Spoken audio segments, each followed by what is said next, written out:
President Biden came out of the White House and announced a bipartisan agreement, at least on a framework on infrastructure, that has about $580 billion in new money. What do you make of what was agreed to? I was glad to see it. The investment's overdue. The investment will strengthen our economy. The investment will help support employment of groups that have had trouble. The investment will show that America is able to come together and do things.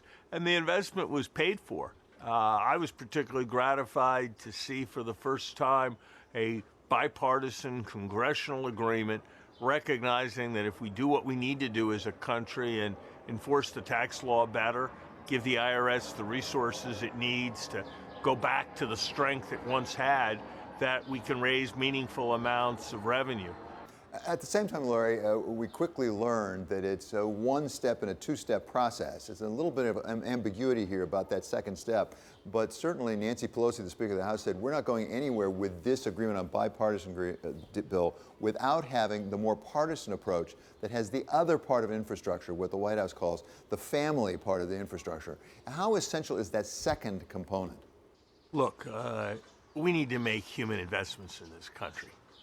We need, above all, to be investing in early childhood education for our kids. We talk about STEM, but how can our kids believe we're serious about STEM when huge fraction of the chemistry labs in the country have air conditioning and heating systems and air systems that don't work? So we need more investment than is in this bill. This bill is a beginning. It is not an end. And so the aspiration to much more is, in my view, completely correct. Larry, as a renowned macroeconomist, put this in a larger historical context, if you would. I mean, this country and its economy have been through something it's never seen before with the pandemic and the shutdown. It's bounced back fairly strongly. We also have a president who is putting forward quite a few economic plans, several of which seem to be working. How profound is the change in our economic policy going on right now? And what does it say about this country? David, I have always believed that America's great and distinctive strength is its capacity for self-denying prophecy. Things go badly, Americans worry that the American experiment is over, that democracy is no longer working, that our government isn't going to be there. That goes back to Lincoln in the Gettysburg Address, talking about government by the people, for the people, remaining on this earth.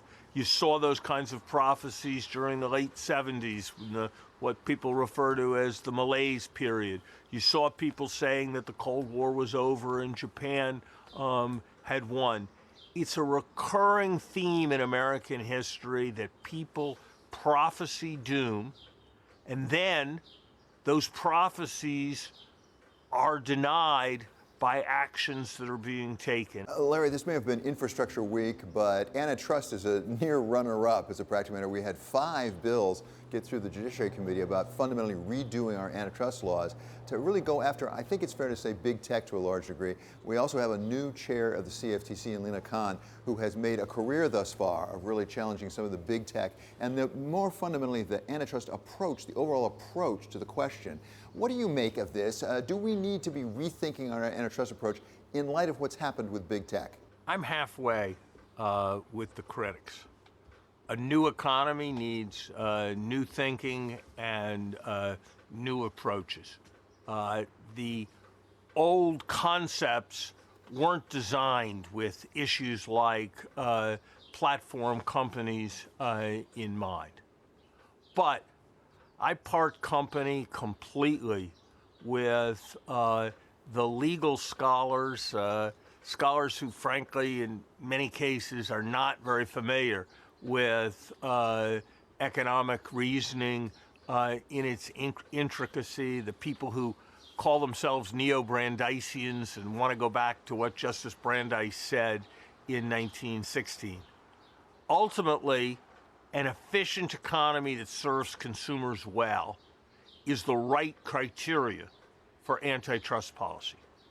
Any attempt to change the goal of antitrust policy to be protecting competitors rather than protecting competition, I believe will do grave damage to the American economy. So yes, we need new approaches, possibly new laws, but they need to be ultimately grounded in an economic approach that is based on having a more functional and efficient economy. And the idea that big is bad per se, or the idea that big should be broken up just so that smaller companies have a better chance to compete even when they are less efficient. You read the traditional antitrust decisions of the 1960s, and they are a horror show in terms of their economic illiteracy, where companies make efforts to defend themselves by saying that they're inefficient and therefore they're not going to win out over competitors in competition. That is the way to American failure. So, Larry, let's conclude with a quick round of summer says here.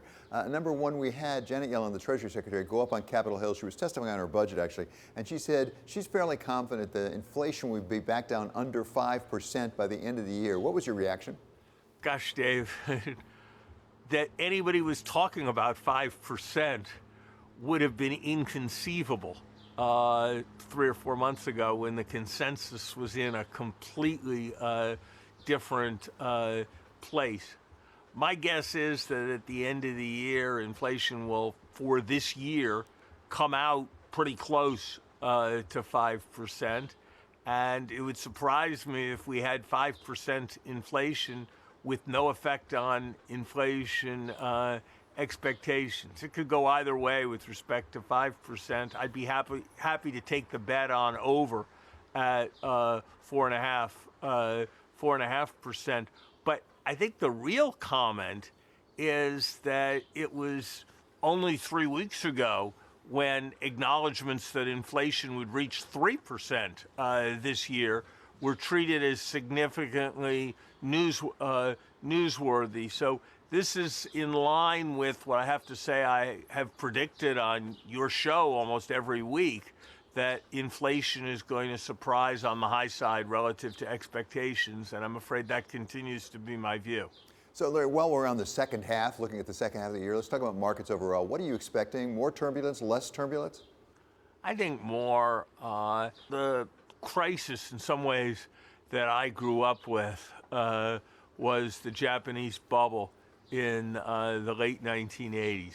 And what was interesting was that there were a lot of people who were anxious about the Japanese market, and then it survived and it kept going and kept rising, and then more people got anxious and it grew.